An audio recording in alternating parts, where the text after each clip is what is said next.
অনেকের মাথায় উকুন হয়, এটা একটা যন্ত্রণার বিষয়। বিশেষ করে মহিলাদের উকুন বেশি হয়, পুরুষের সম্ভবত হয়। উকুন কি মহিলার মানে উকুনটা কি ওই মাথা থেকেই গজায় নাকি কারো সংস্পর্শে গেলে সেটা ছড়িয়ে যায়? উকুন কেন হয় এবং এর প্রতিরোধে কি করণীয়? এটা তো এখন উকুন যেটা আমরা পেডিকুলোসিস কিউটিস বলি, এটা মহিলাদের মাথায় আসলে সত্যি কথা যেটা বেশি হয়, পুরুষদের একটু কমই থাকে, ছোট বাচ্চাদের পাওয়া যায় মাথায়। তো এটা ওদের বংশবিস্তার করার এরিয়াই হচ্ছে মাথার চুল, দাড়ি, এইসব জায়গা। ছেলেদের আসলে কম হয় এবং এটা প্রতিরোধ করার একমাত্র উপায় হচ্ছে খুব সহজ নিয়ম।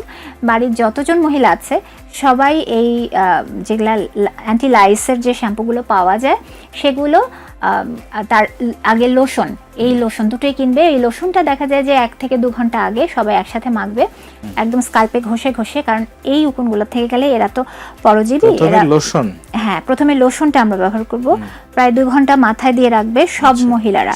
কারো যদি মাথায় না থাকলে তাও দিতে হবে, কারণ এটা এক জায়গা থেকে আরেক জায়গায় ছড়ায় এবং এটা ঘা করে ফেলে, রক্ত বের করে এবং এটা খুব ক্ষতি করে।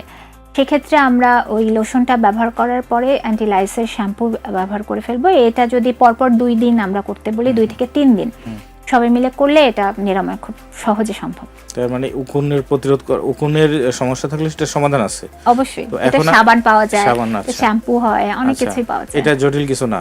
না, একদমই না। শুধু ঘা হয়ে গেলে আমাদের ভয়, তখন দেখা যায় যে সেকেন্ডারি ঘা হয় পসিবিলিটি অনেক বেশি। অনেকে মানে এগুলো পাত্তা দেয় না যে থাকছে অনেক ঘন মোটা চুলে এটা ডিম হয়ে, এটা নিক বলে যেটাকে আমরা, হ্যাঁ।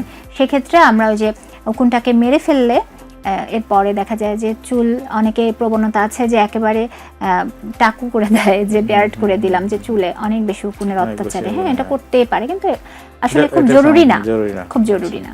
আপনি বলছেন যে উকুন থেকে ঘা হতে পারে, তার মানে এটা একটা জটিলতা তৈরি হয়। হ্যাঁ, সেকেন্ডারি ব্যাকটেরিয়াল ইনফেকশন যেন একদম না হয়, কারো যেন উকুন না হয়, সেজন্য করণীয়টা কি? উকুন প্রতিরোধের উপায় কি?